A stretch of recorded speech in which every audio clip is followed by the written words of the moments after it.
అందులో 28 ఏళ్ల ఒంటరి అంటోనియో రస్సో మరియు అతని 5 ఏళ్ల కుమార్తె మరియా కూడా ఉన్నారు. అంటోనియో భార్య 2 ఏళ్ల క్రితం ప్రసవ సమయంలోనే మరణించింది. పేదరికం నుండి బయటపడడానికి మరియు తన కుమార్తెకు ఇటలీలో దొరకని మంచి భవిష్యత్తు ఇవ్వడానికి అమెరికా వెళ్ళడమే అతని చివరి ఆశ. రాత్రి 2 గంటల సమయంలో ఉవ్వెత్తున ఎగిసిపడుతున్న అలలు నౌకను బలంగా తాకాయి. 3వ తరగతి ప్రయాణికులు నిద్రించే దిగువ గదిలోకి నీరు ప్రవహించడం మొదలైంది. ఓడ ఒక వైపుకు వంగడం ప్రారంభించింది. ప్రయాణికులు భయంతో మెట్ల వైపు పరుగులు తీస్తుండగా తోపులాటలు ఆర్తనాదాలతో ఆ ప్రాంతమంతా నిండిపోయింది. అంటోనియా మరియాని ఎత్తుకొని పెరుగుతున్న నీటి మట్టానికి పైకి పట్టుకుని ముందుకు సాగడానికి ప్రయత్నించారు. కానీ జనం కిక్కిరిసిపోయారు. వరద వేగంగా వస్తుంది. ఓడ ఎండవాళ్ళలో మారిపోయింది. వారు లైఫ్ బోట్లో రక్షక పడవల వరకు వెళ్ళలేదని అంటోనియోకు అర్థమైంది. కేవలం కొన్ని నిమిషాలు మాత్రమే మిగిలి ఉన్నాయి. ఆ గందరగోళంలో తుఫాను దాటి పగిలిన ఒక చిన్న కిటికీ పోర్టులో వద్దకు అతను చేరుకున్నాడు. అది ఒక చిన్న పిల్లవాడు వెళ్ళడానికి మాత్రమే సరిపోయేంత ఉంది. దాని బయటకి కట్టిన చీకటి గడ్డ కట్టే చెరుతున్న అట్లాంటిక్ సముద్రం ఉంది. దూరంలో అంటోనియో నీటిపై లైట్లను చూశాడు. రెస్క్యూ బోట్లు సహాయక పడవలు వస్తున్నాయి. అతను మరియ వైపు చూశాడు. ఆమె భయంతో వణికిపోతూ అమ్మ కోసం ఏడుస్తుంది. అతన్ని గట్టిగా హత్తుకుంటుంది. ఆ క్షణంలో అతను తన జీవితాన్ని నిర్ణయించే ఒక కఠినమైన నిర్ణయం తీసుకున్నాడు. అంటోనియో తన కూతుర్ని ఆ కిటికీ గుండా బయటికి నెట్టాడు. సముద్రంలోకి పడిపోతుండగా మరియా భయంతో అరిచింది. అంటోనియో తుఫాను హోరును ఛేదించుకుంటూ గట్టిగా అరిచాడు. ఈదు మరియా, ఆ వెలుతురు వైపు ఈదు, ఓడలు వస్తున్నాయి, ఈదు.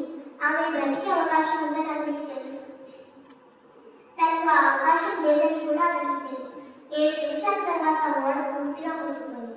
అంటోనియో రస్సో దిగువ డెక్కలలో చిక్కుకున్న ఇతర 1700 మంది ప్రయాణికులతో కలిసి జలసమాధి అయ్యాడు. అతని మృతదేహం ఎక్కడికి దొరకలేదు. 45 నిమిషాల తర్వాత మరియా రస్సోను నీటి నుండి బయటకు తీశారు. ఆమె తీవ్రమైన చలితో వణికిపోతూ దాదాపు ప్రాణాపాయ స్థితిలో ఉంది. కానీ ఆమె బ్రతికింది. ఆమెను దుప్పట్లలో చుట్టి ఆసుపత్రి నౌకకు తీసుకెళ్లారు. ఆమె ఇప్పుడు 5 ఏళ్ల అనాథగా మారింది. తీవ్రమైన మానసిక షాక్ లో ఉంది. పరాయి దేశంగా ఉంది. ఇంగ్లీష్ మాట్లాడలేకపోతుంది. ఆమెకు తన తండ్రి చివరి మాటలు మాత్రమే గుర్తున్నాయి. వెలుతురు వైపు ఇల్లు. మరియను న్యూయార్క్లోని ఒక అనాథ శరణాలయంలో ఉంచారు. కొన్నేళ్లుగా తన తండ్రి ఇంకా బ్రతికి ఉండవచ్చని ఆమె నమ్మింది. అంటోనియో రస్సోకు ఏమైందో ఎవరూ ఆమెకు చెప్పలేకపోయారు. సమయం గడుస్తున్న కొద్దీ ఆశ గందరగోళంగా మారింది. తర్వాత అది ఒక తీరని బాధగా మారిపోయింది. తన తండ్రి తనను వదిలించుకోవడానికి సముద్రాన్ని విసిరేశాడని, అతనికి తానంటే ఇష్టం లేదని ఆమె నమ్మడం ప్రారంభించింది. ఆమె ఆ వేగంతోనే 25 సంవత్సరాలు బ్రతికింది. ఆమెకు 30 ఏళ్ళు వచ్చే వరకు నిజం తెలియలేదు.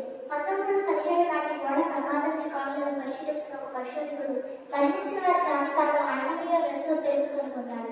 అప్పుడే మరియా తన తండ్రి ఆ రోజు నిజంగా ఏం చేశాడో తెలుసుకుంది. ఆమె బ్రతకడం కోసం అతను తన ప్రాణాలను త్యాగం చేశాడు. మరియా రస్సో 2004 వరకు జీవించి 92 సంవత్సరాల వయసులో మరణించింది. 1995లో 83 ఏళ్ల వయసులో ఆ ఓడ ప్రమాదం గురించి ఒక ఇంటర్వ్యూలో ఆమె ఇలా చెప్పింది.